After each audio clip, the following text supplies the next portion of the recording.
തെന്മല ഗ്രാമപഞ്ചായത്തിലെ എസ്റ്റേറ്റ് മേഖലയായ നാഗമലയിൽ ഉരുൾപൊട്ടൽ സാധ്യത കണക്കിലെടുത്ത് ജനങ്ങളെ ബോധവൽക്കരിക്കാൻ ദുരന്ത നിവാരണ അതോറിറ്റി വെള്ളിയാഴ്ച ഉരുൾപൊട്ടൽ മോക്ക് ഡ്രിൽ ആവിഷ്കരിക്കും. കേന്ദ്ര സംസ്ഥാന ദുരന്ത നിവാരണ അതോറിറ്റികളുടെ സംയുക്ത ആഭിമുഖ്യത്തിലാണ് മോക്ക് ഡ്രിൽ നടത്തുന്നത്.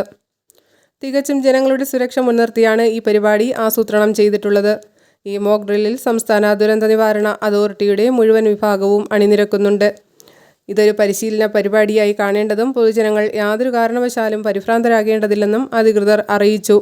മോക്ക് ഡ്രില്ലിൻ്റെ മുന്നൊരുക്കങ്ങൾ ഉന്നത സംഘം ബുധനാഴ്ച നാഗമലയിലെത്തി വിലയിരുത്തി.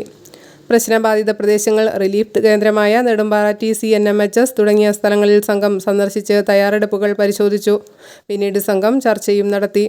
ദേശീയ ദുരന്ത നിവാരണ അതോറിറ്റിയിലെ ഓപ്പറേഷൻ വിഭാഗം senior consultants commandant Adityakumar, Punalur തഹസീൽദാർ Ajith Joy, panchayat vice president Sajikumari Sugathan, ward അംഗം Sibil Babu, panchayat secretary, Thenmala village officer M. Makesh, കൂടാതെ റവന്യൂ, പോലീസ്, വനം, ആരോഗ്യം, ഫയർഫോഴ്സ് എന്നീ വകുപ്പുകളിലെ ഉദ്യോഗസ്ഥരും ജനപ്രതിനിധികളും പങ്കെടുത്തു.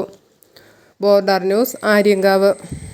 ദുരന്ത നിവാരണമായിട്ട് ബന്ധപ്പെട്ട് നമ്മൾ വേണ്ട ക്രമീകരണങ്ങളൊക്കെ നമ്മുടെ LSCD വിഭാഗം ചെയ്ത് പൂർണ്ണമായിട്ടുള്ള സഹകരണം ഉണ്ടാവും.